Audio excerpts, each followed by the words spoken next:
Dear boomers, how would you live your life if you knew you only had 1 year to live from this very moment?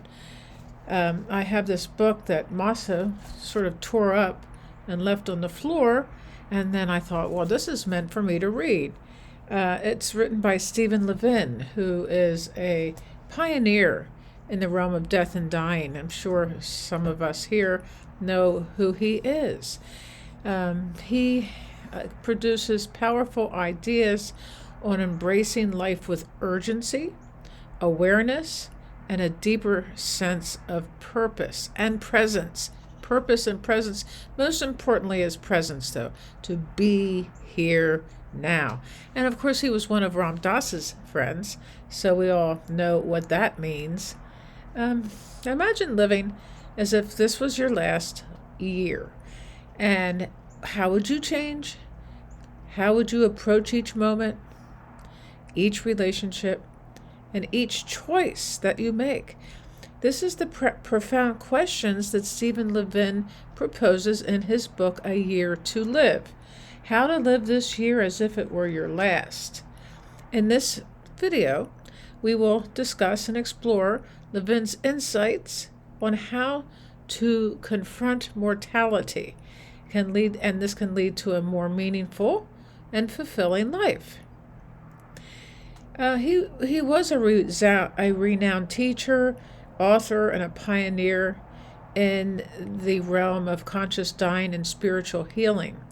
In his book, A Year to Live, he shares personal and spiritual approaches to facing death, the fear of death that must be eradicated in order to do this work, and we need to embrace a willingness to embrace every day as if it were your last.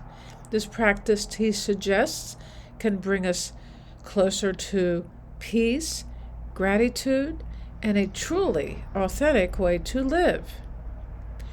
Stephen Levine teaches people to see life through a lens of awareness, and if we truly understood that our time was limited, and it is, we may not even have a year to live, but our time is limited, what would we notice that we have always ignored up until this point? Levine encourages a practice of presence, as mentioned, noticing the details of what we have normally ignored or overlooked, and acknowledging the beauty in the everyday. He believes that by doing so, we can find joy in even the smallest moments.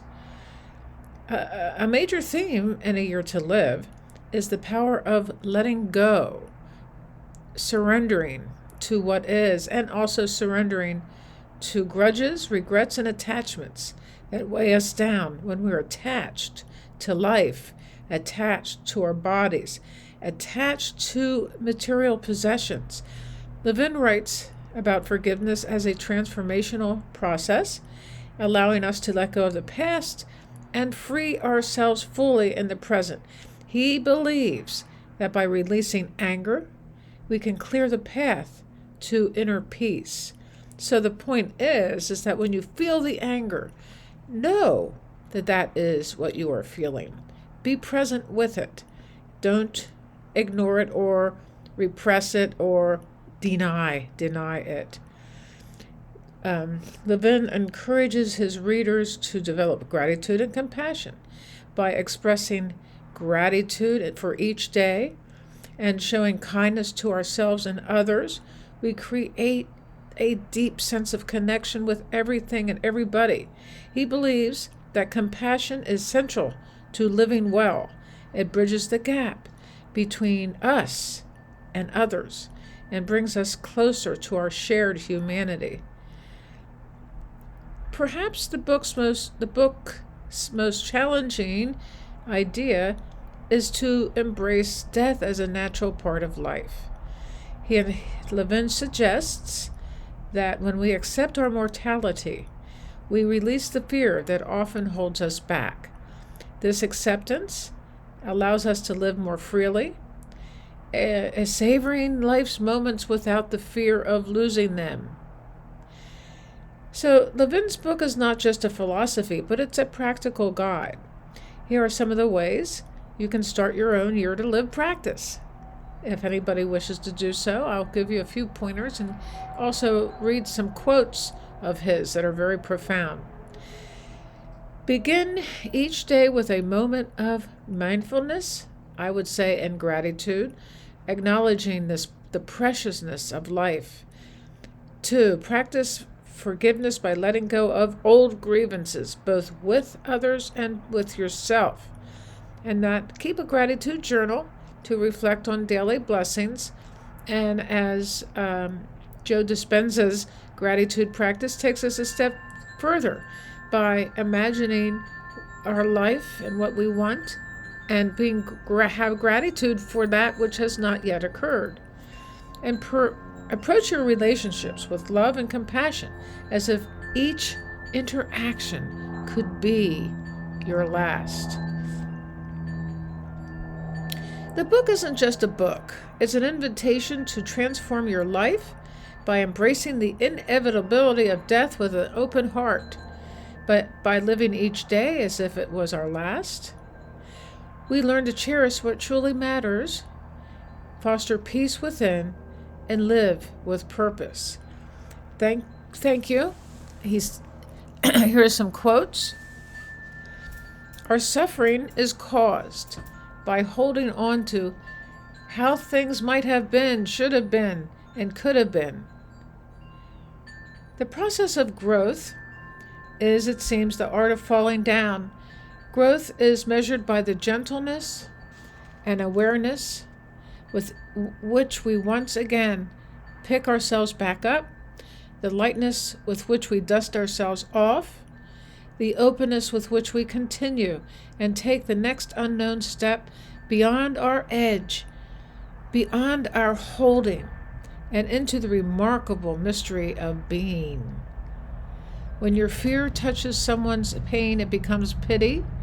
When your love touches someone's pain, it becomes compassion. To train in compassion, then, is to know all beings are the same and suffer in similar ways, to honor all of those who suffer, and to know you are neither separate from them nor superior to anyone. And also, we are not special. We are all alike. We are sparks in God's eyes. Wanting things to be otherwise is the very essence of suffering. So the Buddha said the essence of suffering is clinging and having attractions and aversions to things. That means that we are suffering. We almost never directly experience what pain is because our reaction to it is so immediate that most of what we call pain is actually our experience of resistance to that phenomenon. And the resistance is usually a good deal more painful than the original sensation. Nothing is more natural than grief, says Stephen Levine. No emotion more common to our daily experience. It's an innate response to loss in a world where everything is impermanent. Healing is bringing mercy and awareness into that which we have held in judgment and in fear. Buddha left a roadmap. Jesus left a roadmap. Krishna left a roadmap. And Rand McNally left a roadmap. But you still have to travel the road yourself. You have to decide to follow the roadmap instead of thinking you know better. When your fear touches someone's pain, it becomes pity. When your love touches someone's pain, it becomes compassion, as we just read. Letting go of our suffering is the hardest work we will ever do. It is also the most fruitful. To heal means to heal ourselves in a new way, in the newness of each moment, where all is possible and nothing is limited and to the old.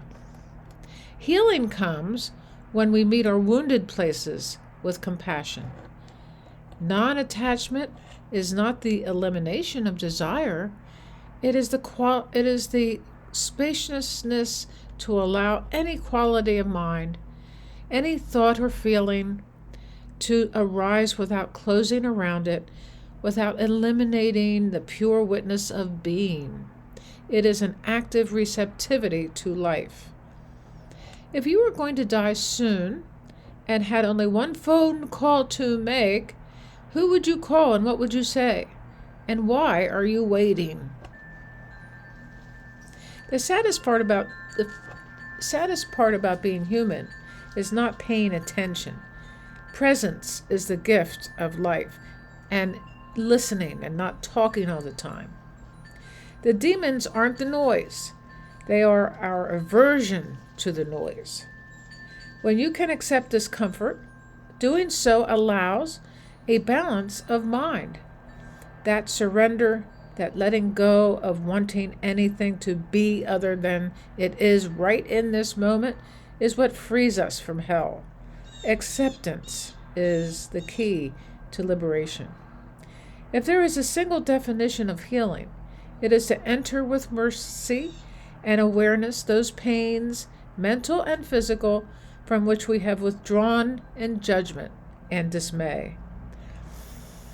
The only service you can do for anyone is to remind them of their true nature, which is love, pure love, as Angela Mears says.